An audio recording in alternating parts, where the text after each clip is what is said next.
How to deal with criticism as an intuitive empath.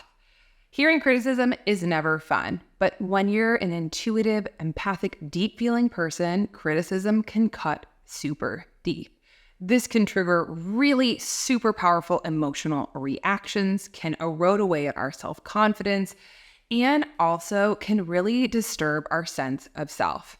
So in this video, I'm going to share with you how we can use intuitive listening to listen to what's actually being heard, knowing what's our shit versus somebody else's, and how we can use this opportunity to not only grow, but really fortify our solid base of knowing who it is that we are.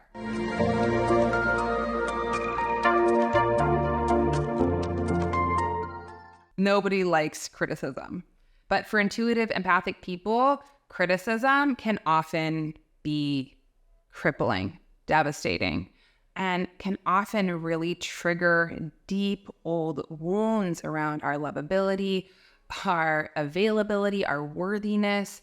And if we don't have tools on how to navigate criticism, it can end up being a shame fest, leaving ourselves isolated, leading to bad boundaries, overgiving in relationships, taking on too much responsibility, even messing with the very view and way that we see ourselves and the world, which is no bueno. But criticism, when used to help us grow, is a really powerful tool because it can help us point out our blind spots, something that we might not see or realize. It can be a tool for self-knowledge. So I'm going to share with you some of my tools that I've used over the years to really help to navigate criticism with grace. So first thing that I just want to say, as a sensitive person, take a pause. When we get criticized, the first thing that happens is that we often have a really strong reaction. This might be an emotional reaction like yelling or screaming or getting really angry or upset. It might trigger a lot of shame, of feeling unworthy and bad. It might trigger her little ego intellect that tries to protect us from harm, from old stories and narratives that just don't serve us. There's a lot of energy that often get activated the moment that we get criticism because we interpret it as dangerous. So take a moment, take a pause. I am not in danger. I am not in danger. I'm going to bring my awareness back to the present moment. So practicing the pause. Oh, I forgot. I didn't introduce myself. Hi, I'm Sonia. I'm a 4th generation intuitive, and I teach you how to plug back into your innate divine self, your intuition. If you're new here, welcome. Well, returning, welcome back. Don't forget to hit subscribe, bell notification, new videos every week. Check out the info box below. Tons of tools, tips. And that's what we were doing. You're practicing a pause right there. So pause even right now before going any further and just self-reflect. What is it like for myself to get criticism? Is it something that I really take in? Is it something that ends up flattening me? Or is it something that I can learn and grow from, right? So as I was saying, practicing the pause. Second thing that's so important as an empath is really to recognize that there are 2 different types of criticism. So there's constructive criticism.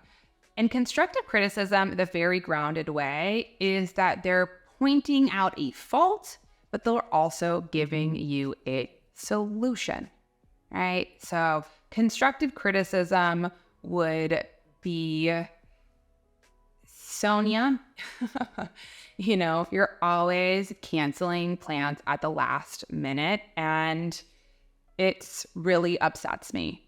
So it's important for me that you follow through, right?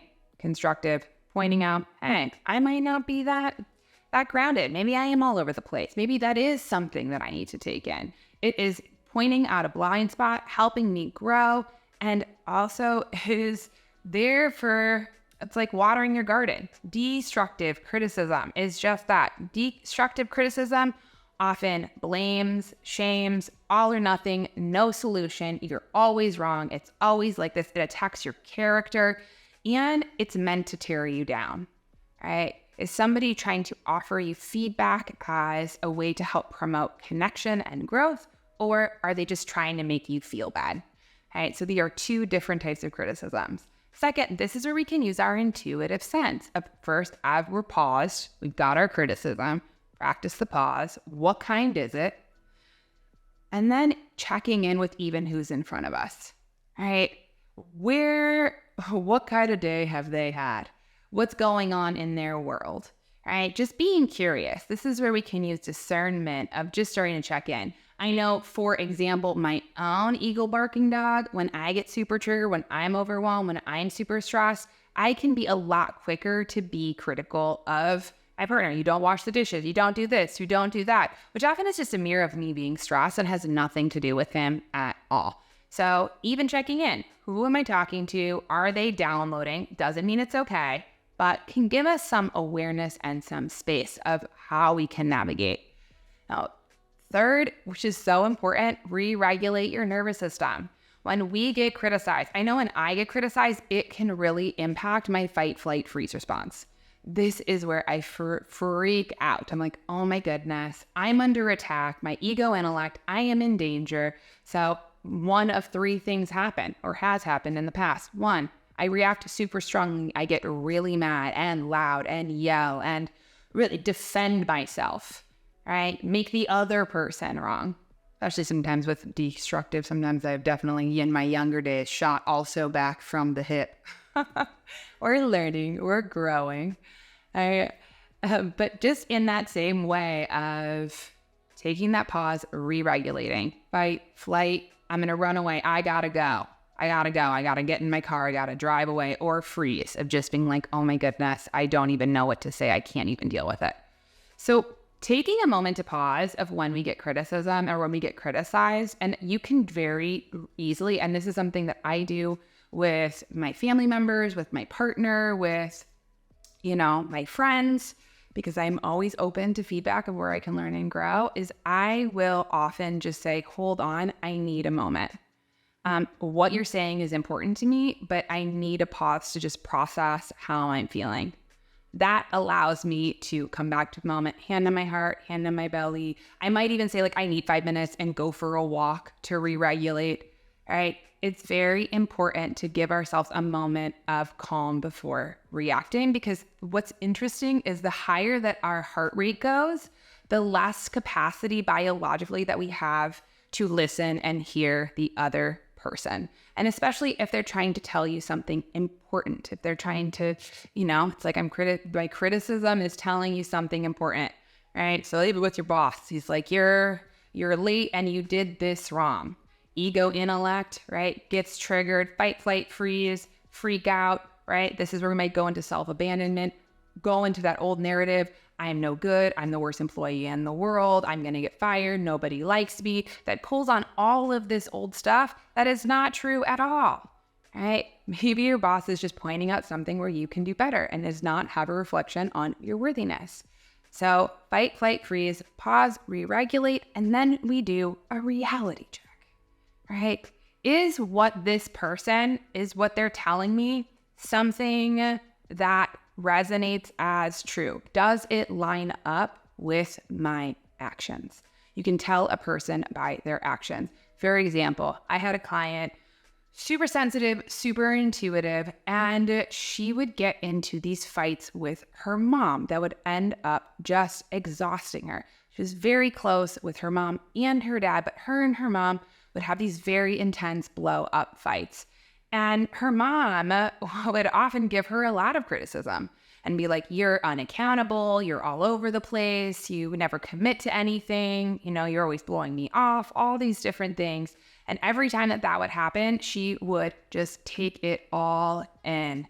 End up maybe even sometimes laying in bed in her bed. I would get texts, I'm like, I'm in bed. I'm like, oh goodness gracious, poor little honey. But the thing is when she would get that criticism, instead of having a reality check of really a catcher's mitt of what's coming in, first, constructive, destructive, right? I get that reality check. Does this line up with my actions? Empaths, intuitives, I know this truth to be true for myself. There can be a pattern of overtaking responsibility for another. So getting criticism means that I'm not, my brain, my little ego intellect, I'm not trying hard enough, that I'm not good enough, that I'm not whatever. But when we can pause and take that in, reality check. Is that true according to my lived actions? Does that match? Is what somebody's trying to say match with my lived experience? And I was like, we have developing that catcher's mitt. She's like, no, actually, I go to my mom's every Sunday for dinner. We text multiple times a week. And that's a projection and not a reflection. So I was like, yay, reality check, catcher's mitt. Does that line up? Because, for example, you're late all the time. You get feedback from your boss, criticized for being late. All right, if you're always late and that's true, something that we can grow from, right? And having, again, that reality check. Is that true? Does that resonate as true? You can use your intuition. Does that resonate as true from my lived experience? And then where we can also be curious. When you're receiving criticism, what happens is we often it gets really misunderstood what the person is trying to communicate. And with that of where our brain and ourselves go into overdrive, a really simple tool is to just say, like, hold on, let me listen to what you're saying. Is this what you mean?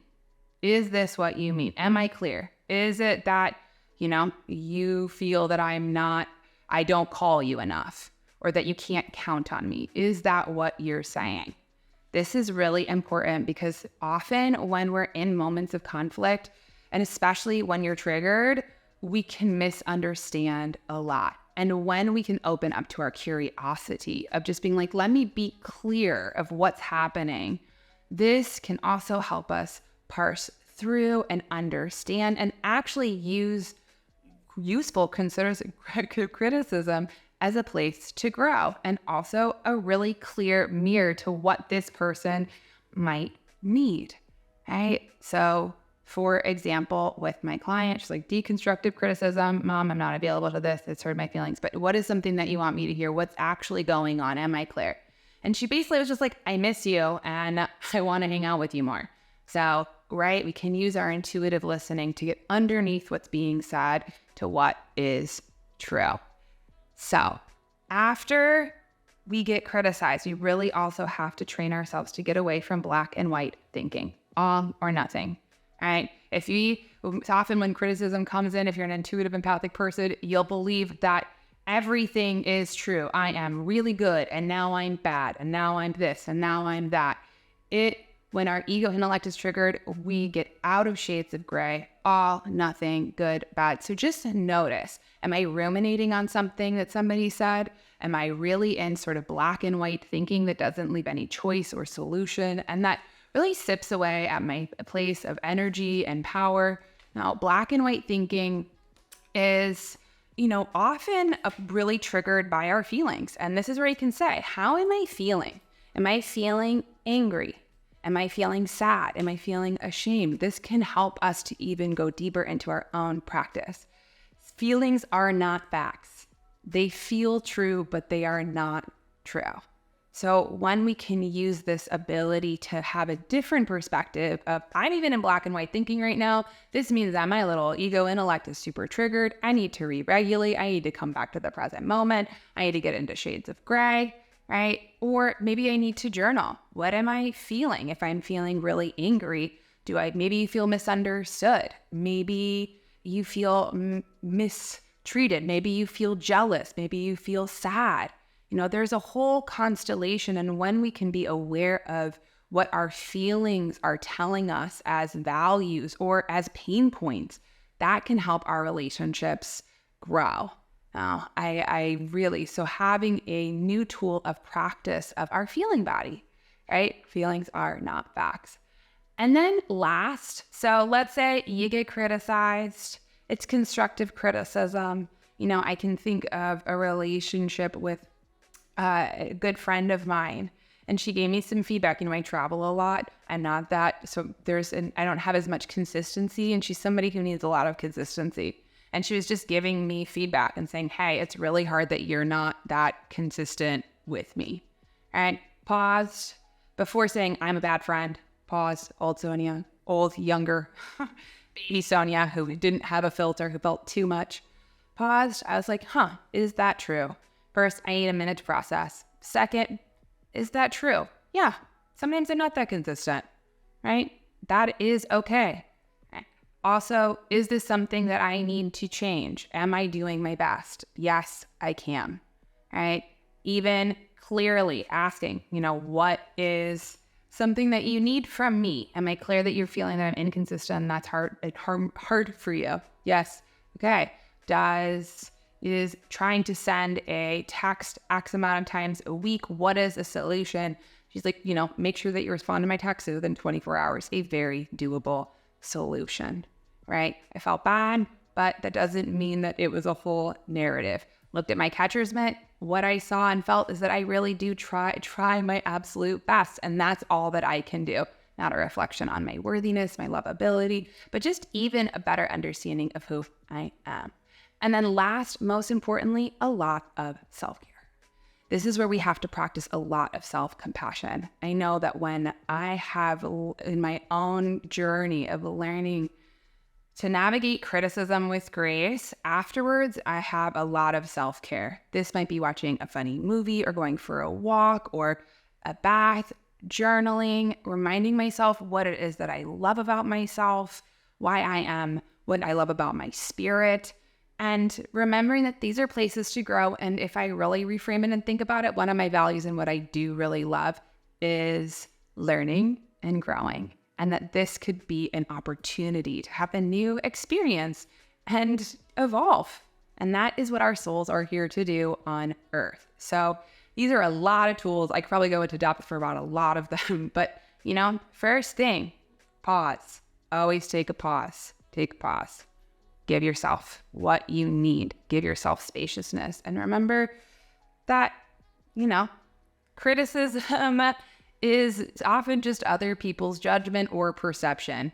Doesn't mean that it's truth. Doesn't mean that it's reality. And that we can't inoculate ourselves from being disliked, that we can't inoculate ourselves from other people's perceptions or judgments of us. And that if we're constantly trying to navigate that energy, we will never take risks. We will always doubt. We will always self-criticize. And oftentimes we are our own worst critic. So if you also struggle with a really bad inner critic, check out my video, Your Inner Critic, How to Make Your Ego Intellect Your Best Friend, just a few weeks ago. So anyway, I hope you enjoyed these videos. I'm sending you all my love and I'll see you next week. Bye.